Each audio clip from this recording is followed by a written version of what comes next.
Welcome to creating a reliable attitudinal instrument. This is part 1 of a 2-part series.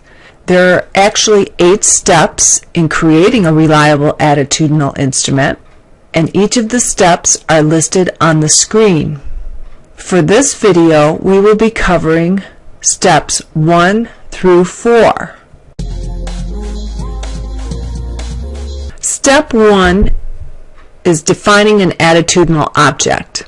Now you need to make sure that the object you are trying to measure is clear, concise, and specific. So for example, if you were going to measure people's feelings about how they feel about flowers, that's kind of a rather general expression of attitude. You will create a more effective instrument if you are more specific about the attitude you're trying to measure. So instead, you would do better by saying, how do you feel about using fake flowers as table centerpieces for weddings? That would be a specific attitudinal object. To illustrate the steps of this training program, we're going to use the example of creating an attitudinal instrument to measure people's attitudes about buying clothing at a resale shop.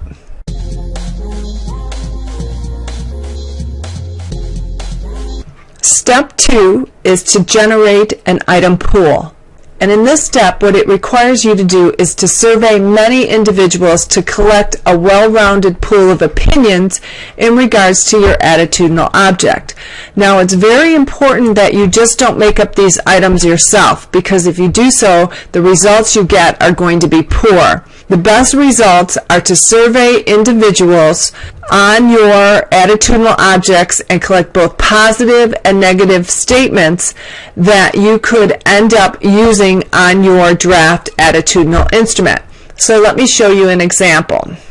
So in order to generate an item pool for my attitudinal instrument on how people felt about buying clothing at a resale shop, I administered a survey to a number of people, and I would recommend at least surveying a good dozen people, if not more, to gather both positive and negative statements. And so you can see in my survey, I simply asked them to send me 4 positive and 4 negative statements regarding their feelings about buying clothing at a resale shop, such as Goodwill, Savers, or any type of consignment shop. And I gave them an example. I asked them not to use the statements that I have created, but to come up with 8 original statements. And again, the emphasis needs to be on both positive and negative feelings about your attitudinal object. And then they would go ahead and submit the statements to you, and then you're going to end up hopefully with at least 40 or 50 statements, both positive and negative, that you can start to begin to use to create your draft attitudinal instrument. So let's see the results that I obtained from my survey. You can see that each individual gave me a list of positive and negative feelings that they had toward my attitudinal object. And it's very important that you actually survey, like I said, either a dozen or more people to get their feelings about your attitudinal object, because one person's perspective could never generate the variety of responses that you get from a group of people. So this step is very critical in creating a quality attitudinal instrument. You really don't want to skip this step or do it yourself. You'll be causing yourself problems down the line. After surveying your group of people and obtaining your positive and negative statements, the next thing you want to do is actually edit your list of items by dividing them into 2 separate pages of positive and negative statements. So for example, you can see here how I took my list of items and I made one list of positive items. So all these are statements from my survey that are all positive items. And then I did the same thing and created a list of negative items. So you want to go ahead and do that before you actually move on to the next step. And then once you do that, you're ready for the next step.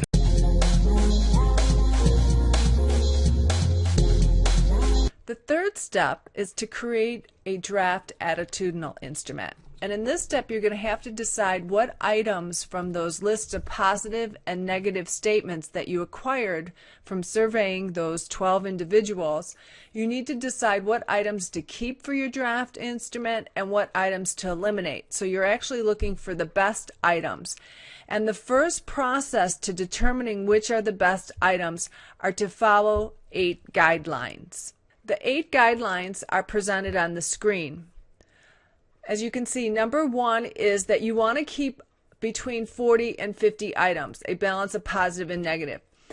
This, if you were creating a full-blown attitudinal instrument that you are going to use for some type of professional purpose, I would absolutely keep 40 to 50 items, particularly if you have an audience that is willing to answer such a large group of items, because the more items you have, when you eventually get to the later steps where you're actually going to have to run a statistical analysis on the items, you're going to find out that a lot of items are no good. So it's better to have more items than less. If you're in a situation where your audience is not going to be receptive to answering 40 to 50 items, then I would suggest trying to keep at a minimum, I would say 12 positive and 12 negative items, or maybe 15 positive and 15 negative items. So you'd have a full survey of 30 items. Again, the more that you can keep, the better, because don't forget, you're still at the draft stage, and you're going to find out that many of these items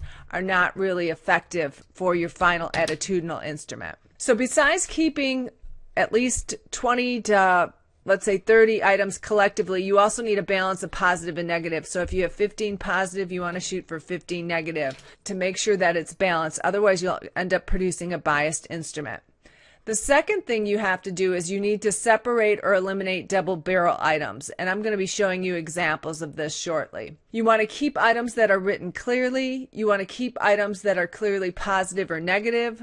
You want to keep items that produce different responses from respondents. I mean, if all your survey respondents answer the same way, you're not going to be distinguishing between those that have high attitude towards your attitudinal object versus those who have low.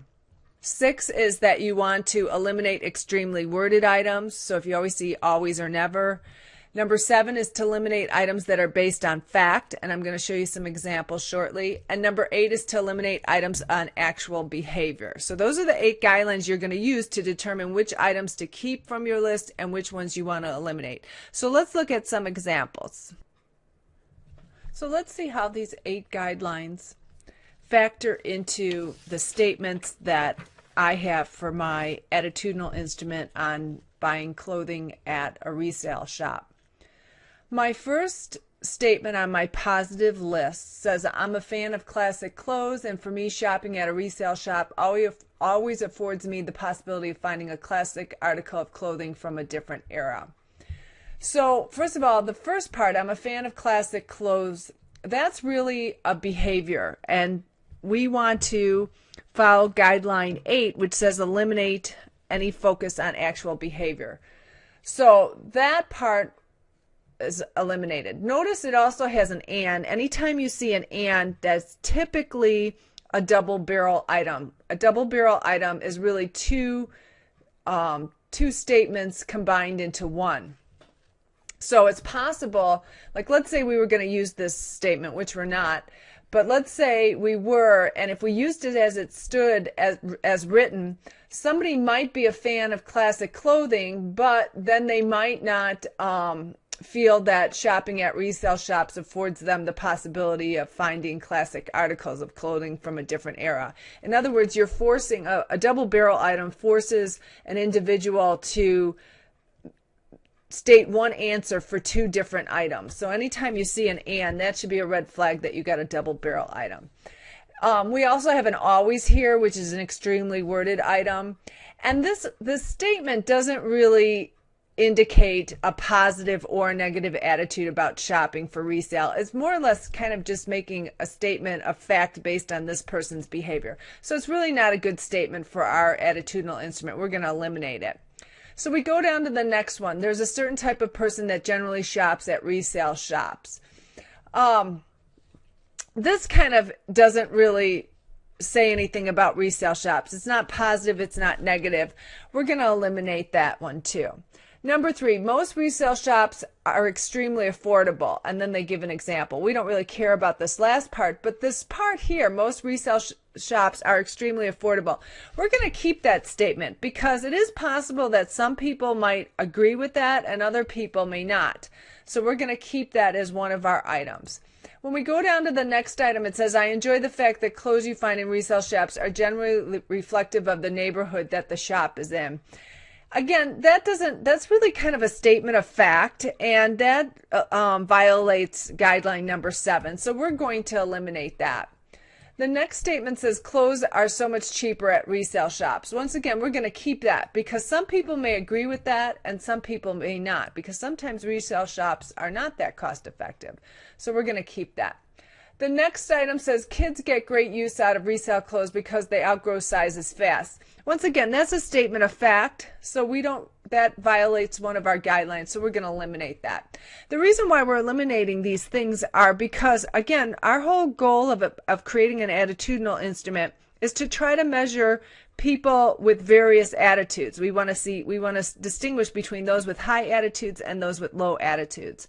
And so when you have statements that focus on behavior or are factual in nature, that's not going to create an attitudinal deviation amongst the people you're surveying, and that's why we're eliminating them.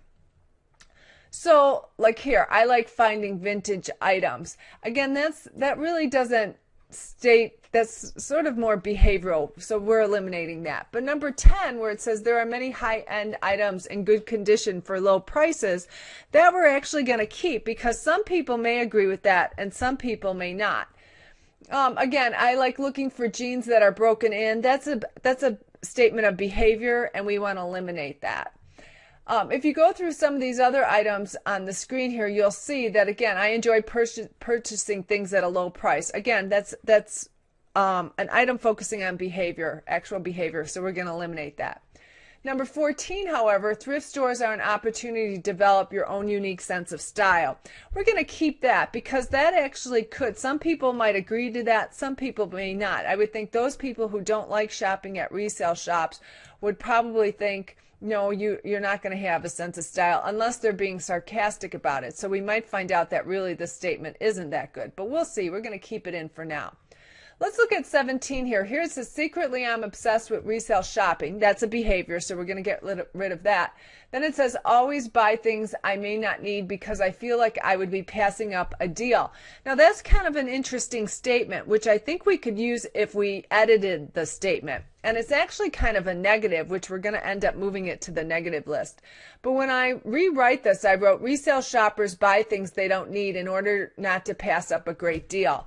I think that's a really good statement. And so we're going to end up putting that on the negative list. So you notice that you could sometimes edit items that from what the person actually submitted to you, because sometimes there are some good thoughts hidden in statements that just need to be fleshed out a little bit. Here in 21, somebody wrote, usually there is no buyer's remorse. And once again, I tweaked that so that I wrote, there is no buyer's remorse when shopping at resale. I thought that was a really good item because some people would agree with that and then some people wouldn't. I enjoy buying clothes for a reasonable price at consignment shops. Again, that's sort of more of a behavioral thing, so we're going to leave that out. Number 23, I enjoy the large selection of clothes at consignment shops. Again, I'm going to tweak that, and I'm going to put resale shops offer a good variety of clothing that makes it worthwhile to shop there. I kept 24. I like how organized it is at resale shops because some people may agree with that, some people may not.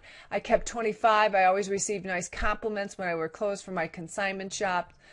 Again, so I go down all the lists here, and all of those that I have highlighted in yellow are the ones that I'm going to keep. Here's another one which was kind of interesting that someone submitted. I love finding unique items such as clothes and furniture in resale shops because it's like going on a treasure hunt. I tweaked that a little and I wrote, I love shopping at resale shops for clothing because it's like a treasure hunt. I thought that was a good one that I was going to keep. There was one here that I also changed from, they submitted it as a positive, but I'm changing it really to a negative because it said good for people that can't afford shopping at regular stores. and I edited to resale shops are good for people who can't afford shopping at regular stores. I'm gonna put that on.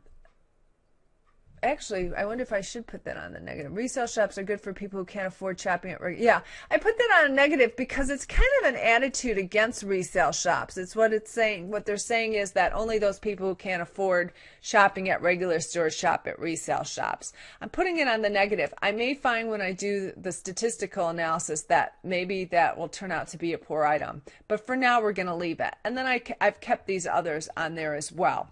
You're going to do the same thing for the negative items as well. And you got to go through the list and follow the 8 guidelines to see what are quality items and what are not. So, and in some cases you might find that there are similar items and you might remove a similar item that you've created before in order not to have too many of the same. But you can see here how I've gone through, I've tweaked a lot of stuff that people said. And then I'm going to eliminate the rest. So once you go through all that, you should end up with a final list of positive and negative based on those attitudinal items. So let me pull mine up. So here's my final list of positive items and my final list of negative items. Those are the final lists after going through the 8 guidelines. So now we're going to combine the positive and negatives onto one page. So we have our positive and we have our negative statements. And now we're going to intermix them onto one page here because we're preparing to create our draft. And the draft attitudinal instrument needs to contain a balance of positive and negative statements. Otherwise, if you have more positive or more negative, your attitudinal instrument is biased either toward the positive or the negative. So we're going to go ahead, and I think I ended up with, I forget now, I had, I think 15 positive and 15 negative. And so what I'm ending up doing is, you see, for now I'm leaving the positive in black and the negative in red just so I could show you. But you'll see how I'm interspersing them. In other words, I have a positive, I have a negative, then I have 2 positives, and then I have 2 negatives, I have 1 positive, and then 2 negatives. I'm creating where it's intermixed, and I don't really have any type of pattern going on. I just want to make sure that I have the negative and the positives mixed up. I do not recommend you go positive, negative, positive, negative, positive, negative. That's not really good. You want to create some diversity in how you're spreading the negatives and the positives, because you don't want the respondents to realize there's a pattern and then they just automatically will respond to that pattern. So you don't want to do that. So go ahead and you want to intermix your items like this. And then once you do that, then you're going to actually create a table and put them in the table. So you can see here that I now took my list, I got rid of I made it all black, so none of it's black or red, because I'm getting ready to create my final draft instrument. And you can see I put the numbers in. I put it in a table. I highly recommend a table. I think it's easier for people to read. We're gonna, when we go to the next step and we talk about the scoring format, you'll see when we put in the scoring format, but it's easier to read. And before we end this step, the last thing you want to do is you want to make sure that you have your instructions there. And then we're going to add our scoring format in the next step. So you should be at this point, if you're following along and taking your items, putting them like I did in a table, numbering them, putting your instructions, and then we're going to go on to the next step.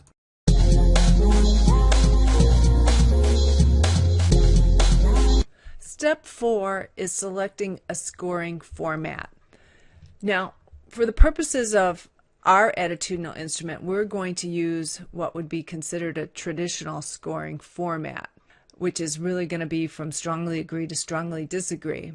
But there are different types of scoring formats that you could use depending on the context of which you're using your attitudinal instrument. Some people will use some type of continuum between agree to disagree and perhaps having a neutral stance. Now, not everybody does that, but most people do.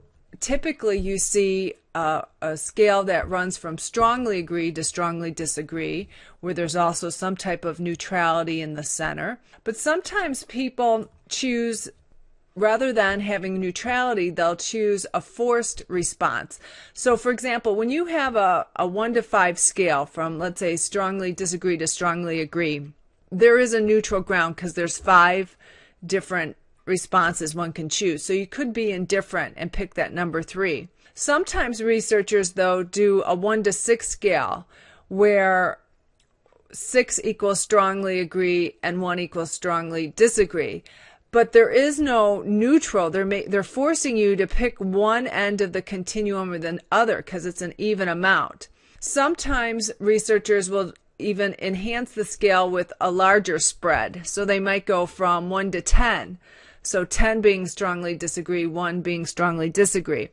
Sometimes when you do that, though, the spread is so large that psychologically people have a hard time distinguishing, for example, what's the difference between a 6 and a 7. So you have to watch what type of scale that you create. For our purposes, we're going to do a 1 to 5 scale, and we're going to have it so that more or less 5 is going to be strongly agree, 4 is going to be agree, 3 gives the respondent some type of neutrality or indifference, 2 is a disagree, and 1 is strongly disagree.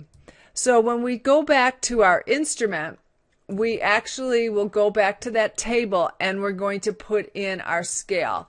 So you can see we're actually going to lay it out sort of like it is a scale. So it's strongly agree being 5, strongly disagree being 1. And then we're going to go ahead and put our numbers into the table, as you see here. So let's see what our finished draft looks like. Now notice on my final draft instrument that I put in the heading on top, and I have my instructions as before. I got my scoring format.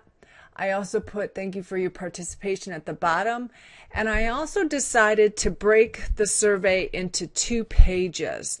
Now the reason I did that, I could keep it on 1 page and use smaller font size, but I decided that I thought it would be more visually accommodating for those who will eventually answer this survey to have a larger font and to do 2 pages. I didn't think 2 pages would be too intimidating. We don't want to discourage anyone when I actually go in and administer this instrument. We want people to answer it. You need to make a judgment call. If you think that people will be more likely to answer this instrument if it was on 1 page, then maybe you'll choose to use a smaller font. In this case, I'm going to use 2 pages. You might also need to put at the bottom of your survey how you want the respondents to return your survey, depending on what kind of context of which you are going to eventually administer the survey. At this point, we've covered steps 1 to 4 in creating a reliable attitudinal instrument. So now you want to end here, and you're going to then go to the next video, which is part 2, which would complete steps 5 through 8.